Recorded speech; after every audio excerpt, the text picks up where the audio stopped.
we need to push them to the margins, even if they're within our own communities. Your question reminds me that at least for the past decade, the students have been in front of us on this. I remember meeting with a group of students at Yale when I first started doing this work in 2002, right after the Second Intifada, and there was a lot of propaganda running around the campus. And I met with a group of students there who said, you know, when we look at the materials that are, you know, on the both sides of this, we're actually embarrassed. And so at the time, they decided to self-form into a group that would create what they called the Yale Israel Journal at the time.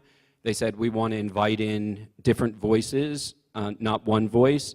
We think that on this campus anyway, the best way to inform people is to do it with a vehicle that will speak and people will be able to read it, but we want to take ownership of this issue. That was 10 years ago. By the way, they didn't know how to do a journal at the time, so they asked a guy on the faculty if he'd be willing to serve as he was a visiting professor at the time. His name was Michael Oren. And that was before he was a household name in the community. But that's one of those examples where I think when students ask for resources in a certain way, we can really, and the Yale Israel Journal is 10 years old. The project I told you about with Tamid started in 2008. The students have shown us that they've learned about transition and succession and all the issues that we discuss in our organizational world. Again, it would not, you know, it's paternalistic to think that they don't have some insights, particularly as it relates to campus, as to what may work here. Yeah, I just wanted to add that it's actually, you know, what we need to do and what the Israel Action Network is doing is seizing the middle ground. We have lost this conversation to the extremists. And, you know, while you can have a variety of voices, we really need to focus on getting back to the moderates, and we are the majority who don't, and that should be the goal, whether on campus or in our communities. My name is Solomon Grunwald. I'm a rabbi here in Denver. We've talked about a lot about college students. I work with a lot of young adults in their mid-20s to 40.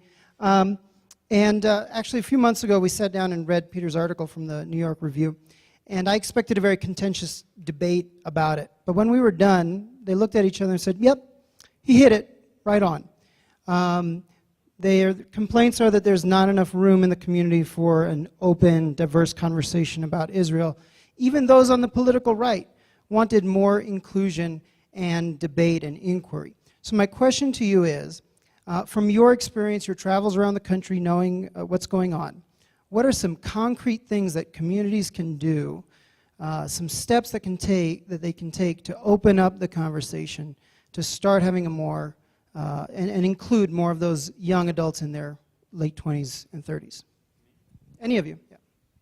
I mean, I would say, I think the two most important things that the American Jewish community can do is first, make it possible for people to have a strong Jewish education. Because I think your ability to engage and understand and love Israel is going to be dramatically harder if you don't have some sense of knowledge of, fascination with, and joy in Judaism. And it seems to me some of this problem is simply that more fundamental problem.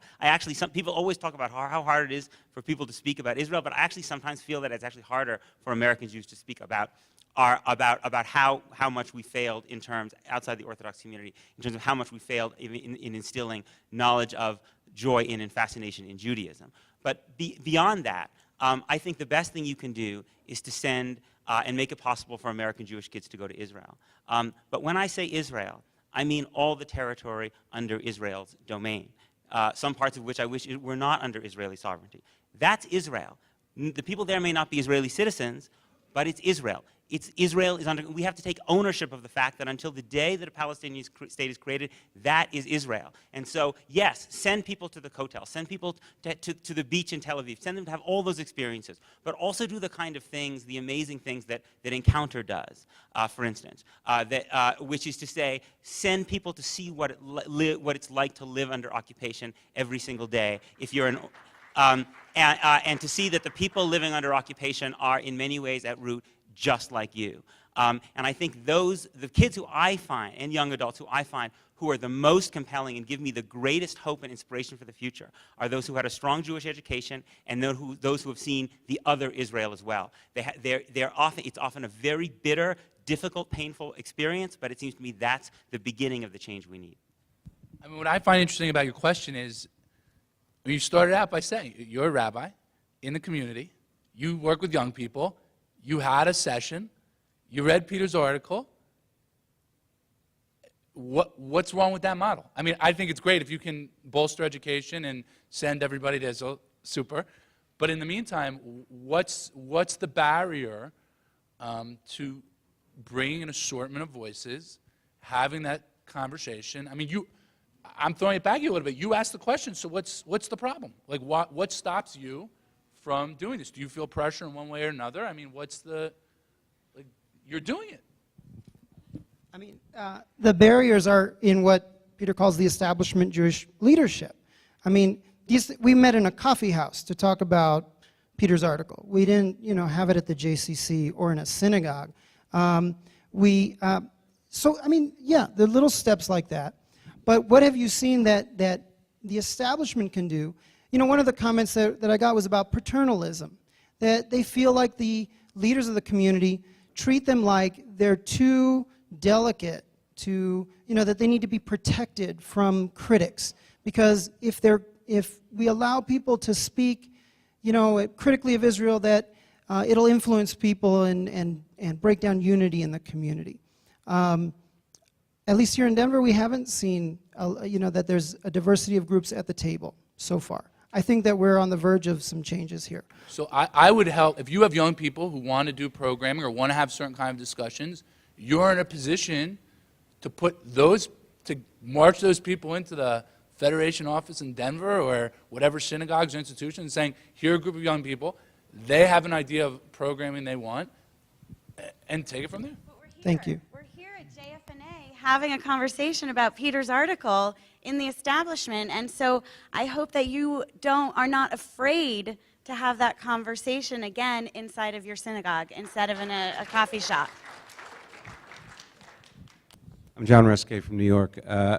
This is a long conversation. We've had many of them throughout, so for fear of repeating myself, I think Peter, you put the issue about how do we engage the middle in a very powerful way, and I just want to argue, in my view, we're dealing with a 60-year problem of having conflated Israel education and advocacy. For 60 years, the North American Jewish community has fundamentally mobilized our community to stand with Israel, to march with Israel, to rally Israel. We've asked American Jewry, totally understandably, to come out and stand with the people of Israel. Pre-48, as Peter alluded to earlier and others did, there was huge debate about what this state should be, could be, might be. It all closed down, understandably, when the Arab armies came to try to wipe it off, 67, 73, beyond. The truth is, that was 60 years. It's going to take a long time, but I call it a chiropractic readjustment, to understand that Israel advocacy, which we must do when Israel's in crisis, to stand with them, to let the people know we're with them, but Israel education, which will be critical for the middle, which, in my view, helps young and old, this is not only a young problem, develop their own views, conflicting views, on what Israel can be, should be, and might be. And to do that, one has to have in our institutions, in synagogues, in JCCs, in other places, to really understand that we want to help you develop a different view on what should be dealing with the Palestinian issue, what should be dealing with the ongoing issue of religion and state in Israel. And you really need to believe that we would be a stronger community if people end up with Shalom Achshav or ZOA, because that leads to a kind of engagement and passion about what this place has been. For 60 years, we've basically said, come rally and cheer. And for a whole lot of reasons, for the reasons we know for the last 20 years, the visuals have been more problematic. When we first were kids, Israel represented to every single person the actualization of every value we had. For all the reasons, that has not been the case for the last 20 and 30 years. And therefore, we really need a fundamental change, easier said than done. I think my own notion was to develop courses which I call Wrestling with Israel, which are first needed for rabbis. for Jewish communal professionals, for Jewish leadership. This is not only a problem of the young. This is a problem of people who are trying to wrestle, who care deeply about the Jewish people, who want to be able to identify, but in my view, we actually haven't provided them the means to get in. We asked them to sort of to wrestle about everything else. So this is a long-term, huge issue. The very fact that we're having a session like this, we had others previously, is, in my view, there's a growing recognition of the need to do that. How to do it? Not so easy. Some of us have been involved in, what would a course like that begin with? Wrestling with Israel. Where do you start? You start with Torah? You start with Balfour? Is it about Jewish identity? I'm using it. So this is a long-term issue, but the good news from a session like this, in my view, is that there's a growing recognition. This is not about right or left. This is actually about how to re-engage the middle, how to re-engage, and that's both young and old, in my view. If I could just say something very briefly, I think one of the fundamental differences between Israel education and Israel advocacy is that when you're involved in advocacy, you get people like Frank Luntz to come up with intellectually dishonest, poll-tested phrases that you think will sound good in winning a debate, but are not actually going to, alienate people who are thinking critically. And I wanted to mention that because I think one of them was just mentioned, and that's UDI. Which all of a sudden I started hearing constantly. First of all, it seemed to me that idea, someone got the brilliant idea that that would evoke the white Rhodesian government's declaration of independence from Britain. I mean, come on. This is the kind of thing that cheap political consultants do. Secondly, however you feel about the Palestinian bid at the UN, I think it has significant problems. It may not be bilateral, but my goodness sakes, when you get 150 countries supporting you, it's not unilateral. It's just intellectually dishonest speech, and precisely the kind of thing that is likely to alienate the most thoughtful, critically minded young American Jews. You were going to respond to his question. No, that was my response. Hi, my name is Donna. I'm a student, so I know that everyone's been talking about us, so I just kind of wanted to give my reflection. I go to University of Maryland. I'm a junior, birthright alum, come from an Israeli family, former president of Terrapin Students for Israel.